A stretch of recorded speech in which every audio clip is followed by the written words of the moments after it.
अब हम बात करेंगे फूड का डाइजेशन कैसे पॉसिबल। फूड का डाइजेशन पॉसिबल कैसे हो रहा है, कौन कौन से पार्ट में पॉसिबल हो रहा है।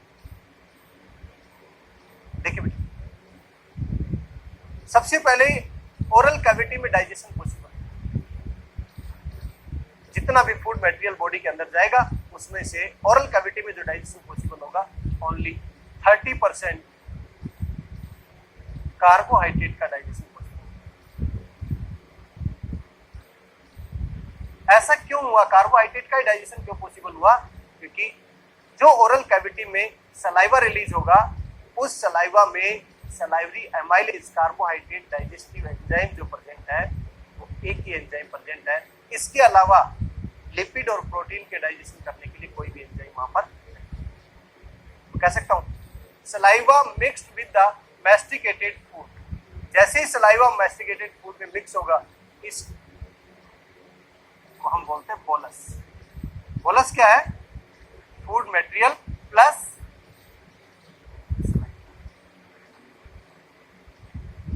it has starch digesting tyline या alpha amylase enzyme. Tyline convert starch into the maltose and limited dextrin. मैं कह सकता हूं कितना परसेंट डाइजेशन, यहां पर हमने क्या लिख दिया, स्टार्च। एरो बनाया, स्पेसिफिक पीएच क्या है 6.8। कौन सा एंजाइम है? टाइलिन या अल्फा एमाइलेज। और ये एक पॉलीसेक्राइड है और इस पॉलीसेक्राइड को किसमें कन्वर्ट करना है हमें? माल्टोज, ये एक डाइसेक्राइड में कन्वर्ट करना। या फिर मैं ये कह सकता हूं इसके अलावा यदि माल्टोज ऑप्शन में ना दिया जाए, लिमिटेड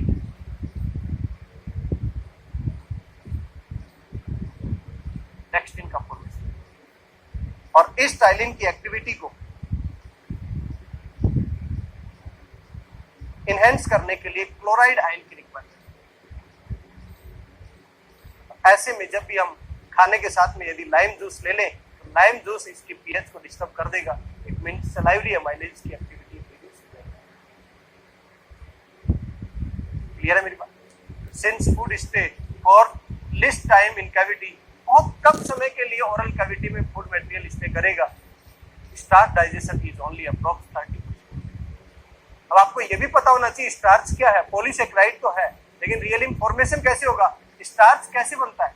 ग्लूकोज की इस तरीके से लीनियर स्ट्रक्चर है जिसे बोलते हैं एमाइलोज, और ब्रांचिंग स्ट्रक्चर है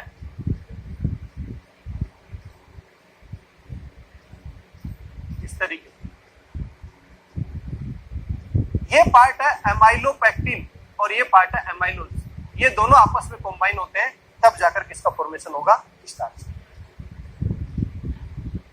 ये स्टार्च बॉइल्ड स्टार्च जैसे हमारी बॉडी में जाएगी उसका 30% डाइजेशन पॉसिबल होगा। तो मैं कह सकता हूं इसमें क्या है, पॉलीसेक्राइड यूनिट है। तो क्या यूनिट है मोनोमर की फॉर्म में? ग्लूकोज है। यहां पर ग्लूकोज की डाइमर यूनिट बनी, उसे बोलती है माल्टोज। और लिमिटेड डेक्स्ट्रिन, इट मींस एक लॉन्ग यूनिट यदि ग्लूकोज की मिल रही है तो उसे क्या नाम देंगे, लिमिटेड डेक्स्ट्रिन। इसी फॉर्म में हम ये भी कह सकते हैं कि यहाँ पर क्या पता आइसोमाल्टोज का फॉर्मेशन भी हो सकता है। बट अकॉर्डिंग टू एनसीईआरटी आपको ये याद रखना है स्टार्च पॉलीसेक्राइड का कन्वर्जन किसमें हुआ है, डाइसेक्राइड माल्टोज। आपसे पूछा जाए सबसे पहले फूड का डाइजेशन कहां पर पॉसिबल हुआ, oral cavity. Digestion in stomach. Stomach region की बात करें तो स्टमक रीजन में क्या है, ये अलग अलग पार्ट।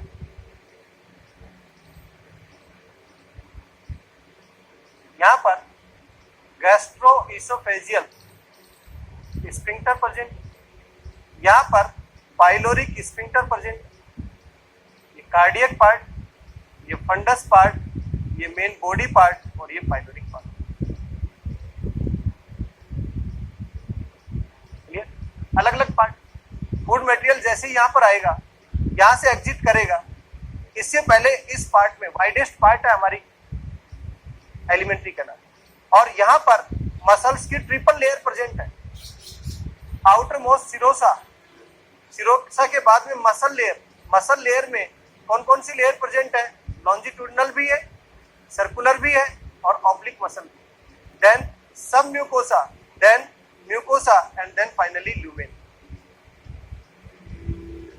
मैं कह सकता हूं मसल की भी यहां पर longitudinal, circular, oblique muscle stomach region में एक्स्ट्रा प्रेजेंट।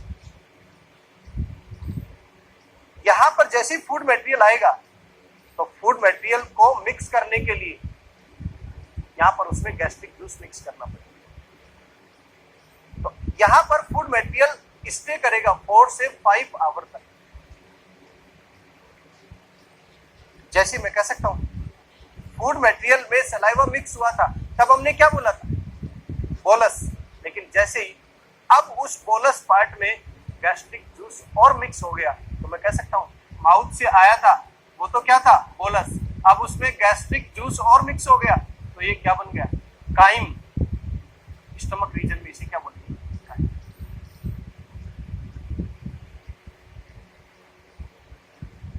इसको स्टडी करने के लिए हमें ये पता होना चाहिए what are the composition of gastric juice. Gastric juice में क्या क्या प्रेजेंट होता है ये भी। गैस्ट्रिक जूस की कंपोजिशन क्या है? First pepsinogen, second prorennin, third gastric lipase. These are the composition of gastric. PH value क्या है? पीएच वैल्यू यहां पर है 1 से लेकर 3 तक वेरी करेगा। आपको ये पता होना चाहिए स्टमक में कौन कौन सी सेल। लास्ट क्लास में मैंने डिस्कस किया था पैराइटल सेल और ऑक्जिंटिक सेल। पैराइटल सेल और ऑक्जिंटिक सेल का फंक्शन था HCl रिलीज करना और इंट्रिंसिक कास्टल फैक्टर रिलीज करना। चीफ या पेप्टिक या जाइमोजन, ये जो सेल है इनका मेन फंक्शन क्या था? पेप्सिनोजन एंड प्रोरेनिन रिलीज करना।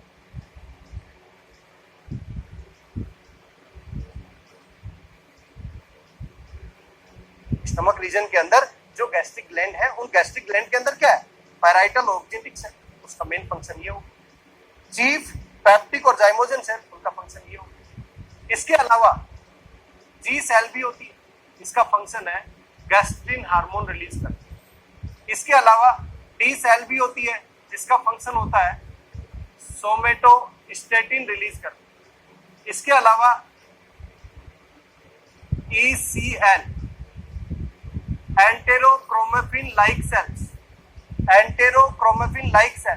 ये रिलीज करती है हिस्टामिन एंड सीरोटोनिन, जो वैसोडाइलेटर और वैसोकॉन्स्ट्रिक्टर की तरह बिहेव करते हैं।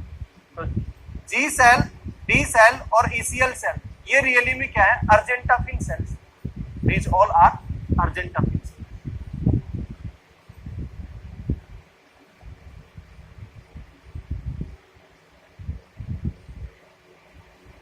गैस्ट्रिक जूस का composition pepsinogen, prorennin, gastric lipase. PH value 1 to 3। Parietal और ऑक्जिंटिक सेल का function HCl intrinsic Castle factor release करना। HCl एसिडिक स्ट्रेंथ दे देगा, intrinsic Castle factor vitamin B12 के अब्जॉर्प्शन के लिए रेस्पॉन्सिबल। चीफ पेप्टिक और zymogen cell pepsinogen या prorenin release करेगा। ये भी इनएक्टिव है क्योंकि यहाँ पर जल लगा हुआ है, यहाँ प्रो वर्ड लगा हुआ है, तो ये भी inactive. Argentaffin cell different type की सेल्स को इंक्लूड करती है, जी सेल, डी सेल और ECL cell. G cell gastrin hormone release करवाएगी, डी सेल सोमेटोस्टेटिन रिलीज करवाएगा, ECL एंटेरोक्रोमेफिन सेल लाइक जो है वो हिस्टामिन और सीरोटोनिन, वैसोडाइलेटर, वैसोकॉन्स्ट्रिक्टर है। जो ये HCl है इसका रोल है डिफरेंट एंजाइम जो यहां पर प्रेजेंट है उनको एक्टिवेट करना। तो देखिए बेटा, प्रोटीन जो है, प्रोटीन क्या है? Amino acid, amino acid, amino acid, amino acid, amino acid, इसकी बहुत लॉन्ग चेन। और एमिनो एसिड में कौन सा बॉन्ड बना? Peptide. Protein is a polypeptide. Pepsin क्या करवाएगा? इस प्रोटीन का डाइजेशन करवाएगा, और पेप्सिन इस प्रोटीन का डाइजेशन करवाएगा तब जब उसे एक्टिवेट करना पड़ेगा। पेप्सिनोजन, सबसे पहले इसको एक्टिवेट करवाते हैं, पेप्सिन फॉर्म में कन्वर्ट करवाते हैं। पेप्सिनोजन को पेप्सिन में कन्वर्ट करवाएंगे तो हम कह सकते हैं कि इसके लिए किसकी रिक्वायरमेंट होगी? HCl। तो बेटा जी ये जो पेप्सिनोजन की फॉर्म में रिलीज हो रहा था वो इनएक्टिव है, उसको एक्टिवेट करने के लिए हमें HCl की रिक्वायरमेंट एक्टिव होगी। इसी तरीके से मैं कह सकता हूं प्रोरेनिन है,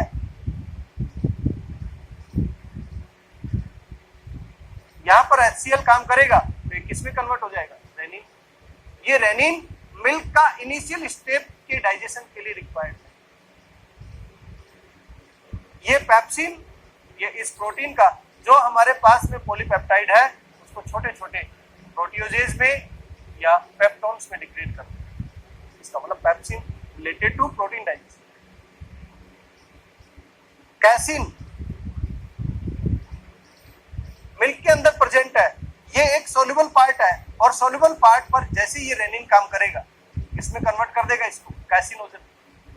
इन the presence of calcium converted into the calcium paracaseinate. और कैल्शियम पैराकैसिनेट क्या है? इनसोल्यूबल फॉर्म, इसीलिए इसको मिल्क क्लॉट भी बोलते हैं। तो मिल्क के इनिशियल स्टेप ऑफ डाइजेशन के लिए कौन रिक्वायर्ड है? रेनिन। प्रोटीन के डाइजेशन के लिए स्टमक में कौन रिक्वायर्ड है? पेप्सिन। न्यूक्लियोप्रोटीन HCl कंडीशन इतनी है, पीएच वैल्यू को इतनी पर रखेगा तो न्यूक्लियोप्रोटीन का प्रोटीनियस पार्ट अलग हो जाएगा, न्यूक्लिक एसिड पार्ट अलग। और बेटा जी गैस्ट्रिक लाइपेज है, लाइपेज एंजाइम इमल्सिफाइड फैट पर काम करता है, बट यहां पर तो फैट का इमल्सिफिकेशन हुआ ही। नॉर्मल गैस्ट्रिक लाइपेज की एक्टिविटी यहां पर देखने को मिलती है। Digestion in small intestine, small intestine वाला पार्ट यदि देखें तो देखो एक स्लाइड आप देखें यहां पर, ये स्मॉल इंटेस्टाइन का पार्ट, मैक्सिमम डाइजेशन यहां पर पॉसिबल होगा, और ठीक इसका अगला पार्ट जो है वहां पर मैक्सिमम एब्जॉर्प्शन पॉसिबल होगा। मैक्सिमम डाइजेशन कौन से पार्ट में हुआ? ड्यूडेनम। मैक्सिमम एब्जॉर्प्शन कौन से में होगा? जेजुनम। तो मैक्सिमम डाइजेशन जो ड्यूडेनम में पॉसिबल होगा, तो इसके लिए क्या होना चाहिए बेटा? यहां पर डिफरेंट जूस का आना जरूरी है। लीवर से सीक्रेट होकर बाइल जूस आ जाएगी, पैनक्रियाज से सीक्रेट होकर पैनक्रियाटिक जूस आ जाएगी, और इस इंटेस्टाइनल रीजन से सक्कस एंटेरिकस या इंटेस्टाइनल जूस आ जाएगी। तो मैं कह सकता हूं यहां पर मैक्सिमम डाइजेशन पॉसिबल क्यों हुआ? बाइल जूस, पैनक्रियाटिक जूस और इंटेस्टाइनल जूस, सभी जूस यहां पर आ गए।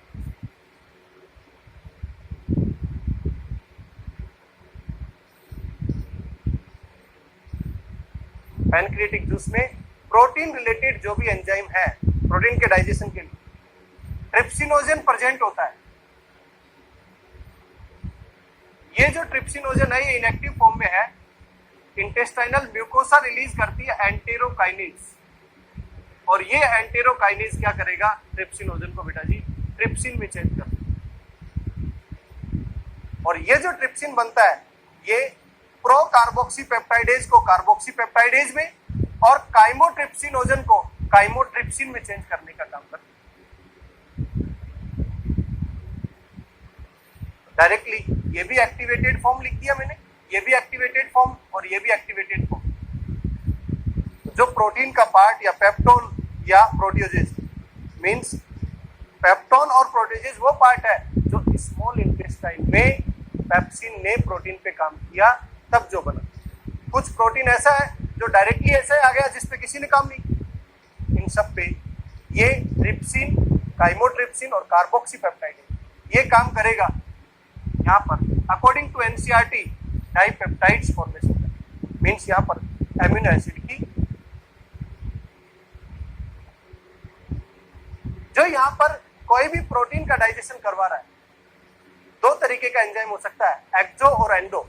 एंडो का मतलब उस चैन को बीच में से तोड़ेगा, और एक्जो उस चैन को टर्मिनल एंड से तोड़ेगा। तो जो टर्मिनल एंड से तोड़ेगा वो एमिनो एसिड जनरेट करेगा, और बीच में से तोड़ेगा तो वो लॉन्ग को शॉर्ट पेप्टाइड्स में तोड़ने का काम करता है। पॉलीसेकेराइड जो स्टार्च है, अब रिमेनिंग जो परसेंट है 30% माउथ में डाइजेशन पॉसिबल हुआ, तो रिमेनिंग 70% का डाइजेशन कहां पर पॉसिबल होगा? Small intestine. यहां पर पैनक्रिएटिक एमाइलेज फंक्शन कर रहा है, क्या बना दिया? डाइसेक्राइड्स। और डाइसेक्राइड्स की फॉर्म में क्या बन सकता है? यहां पर माल्टोज बन सकता है।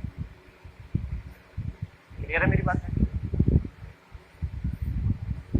फैट, पैनक्रिएटिक लाइपेज इस पे काम करेगा, फैट पे काम करेगा, तो ये इस फैट को डाइग्लिसराइड और मोनोग्लिसराइड में कन्वर्ट कराएगा। तो आपको ये पता होना चाहिए, fat is a triglyceride part, CH2OH, CH2OH और CH2OH। यदि ये RCOOH, RCOOH और RCOOH इससे कंबाइन करता है, ये जो स्ट्रक्चर बनेगी -3H2O, जो स्ट्रक्चर बनेगी वो क्या है? ट्राइग्लिसराइड। पैनक्रिएटिक लाइपेज इसे डाइग्लिसराइड रेस्पेक्टिवली मोनोग्लिसराइड में ब्रेक डाउन करने का काम करता है। इसका मतलब पैनक्रिएटिक लाइपेज भी इंटेस्टाइनल रीजन में आया।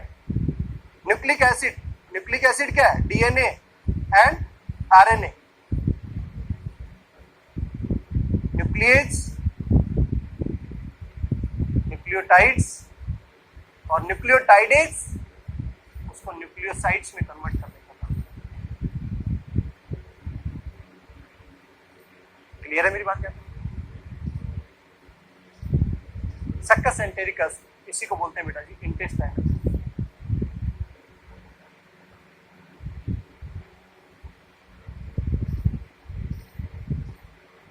इंटेस्टाइनल जूस के कंपोजिशन कौन कौन से पहले ये पता होना चाहिए। One is dipeptidase, second one is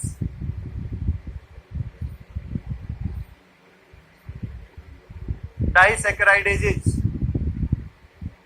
third one is nucleosidases, fourth one is lipases। 1 2 3। बेटा याद रहे,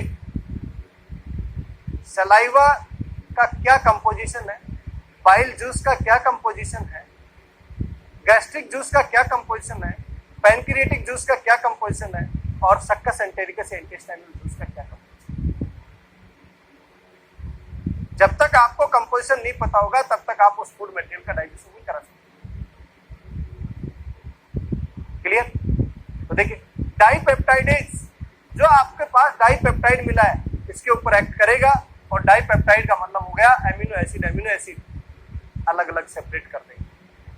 अमीनो एसिड पॉलीपेप्टाइड को फाइनली डाइजेस्ट करवाते करवाते अमीनो एसिड पर ले आए। मींस मैक्रोमोलिक्यूल प्रोटीन था, अब हमारे पास एक माइक्रो यूनिट मिली है अमीनो एसिड। मींस हम जो कॉम्प्लेक्स फूड मटेरियल था उसको डायरेक्ट एब्जॉर्ब नहीं करा सकते, लेकिन अब अमीनो एसिड को एब्जॉर्ब करा सकते। माल्टोज, इस पे माल्टेज एंजाइम काम करेगा, माल्टेज। लैक्टोज, इस पे लैक्टेज काम करेगा। सुक्रोज, इसके ऊपर सुक्रेज काम करेगा। और ये तीनों के तीनों क्या है? डाइसेक्राइड, जिनमें से माल्टोज और लैक्टोज ये रिड्यूसिंग शुगर है और sucrose non reducing sugar. Maltase, lactase, sucrase ये क्या है? डाइसेक्राइडेज। डाइपेप्टाइडेज का रोल देखा, डाइसेक्राइडेज है, ये माल्टोज को दो ग्लूकोज की यूनिट में ब्रेक डाउन करते हैं। इसका मतलब माल्टोज जो है दो ग्लूकोज के यूनाइट होने से बनते हैं। लैक्टोज ग्लूकोज और गैलेक्टोज में ब्रेक डाउन कर देंगे। सुक्रोज ग्लूकोज और फ्रक्टोज में, ये भी मोनोमर, ये भी मोनोमर, ये भी मोनोमर, ये भी मोनोमर। इट मींस यहां पर हमें प्रोटीन की मोनोमर यूनिट मिल गई, एब्जॉर्ब करवा सकते। यहां पर हमें सैकराइड की मोनोमर यूनिट मिल गई, इसका भी एब्जॉर्प्शन करवा सकते। इसीलिए डाइजेशन ज्यादा इंपॉर्टेंट है। क्यों? क्योंकि ओरिजिनल फॉर्म में हमारी बॉडी उनको एब्जॉर्ब नहीं कर सकती, कॉम्प्लेक्स फॉर्म में, सिंपलर फॉर्म में with the help of biochemical reaction हमने कन्वर्ट कर दिया मोनोमर फॉर्म। न्यूक्लियोटाइडेज ने फंक्शन किया, न्यूक्लियेजेज एंजाइम ने फंक्शन किया, फाइनली न्यूक्लियोसाइड्स बना। यहां पर न्यूक्लियोसाइड्स फंक्शन करेगा तो मैं कह सकता हूं pentose sugar and nitrogenous base, ये हमारे को मिलेगा। नाइट्रोजिनस बेस दो टाइप का, प्यूरिन और पायरिमिडिन। पायरिमिडिन में CUT एंड प्यूरिन में AN। और जो आपके पास में ट्राइग्लिसराइड डाई और मोनो में कन्वर्ट हुआ था, अब इसके ऊपर इंटेस्टाइनल लाइपेज काम करेगा। पहले पैनक्रिएटिक लाइपेज ने काम किया, अभी आपने देखा पैनक्रिएटिक लाइपेज काम कर रहा था, तो ट्राइग्लिसराइड से क्या बना, डाई और मोनो। अब इंटेस्टाइनल लाइपेज किया तो आपके पास क्या मिला, फैटी एसिड, 3 फैटी एसिड और 1 ग्लिसरॉल, जो अभी मैंने मॉलिक्यूलर फॉर्मूला बताया था CH2OH, CH2OH, CH2OH, वो क्या है, ग्लिसरॉल। और RCOH के 3, इट मींस 3 फैटी एसिड। देख सकते हैं आप, यहां पर प्रोटीन का डाइजेशन कंप्लीट हुआ, यहां पर सैकराइड का या कार्बोहाइड्रेट का डाइजेशन पॉसिबल हुआ, यहां पर न्यूक्लिक एसिड का पॉसिबल हुआ और यहां पर फैट का पॉसिबल हुआ। Means digestion is completed in the small intestine. Duodenum part में सभी रिएक्शंस पॉसिबल हो रही है, इसका मतलब इसका नेक्स्ट पार्ट है जेजुनम, वहां पर maximum absorption possible. Hormonal control, different hormone, for example gastrin, CCK cholecystokinin या CCK-PZ cholecystokinin pancreatic zymogen, secretin GIP gastric inhibitory peptide या एंटेरोगैस्ट्रोन,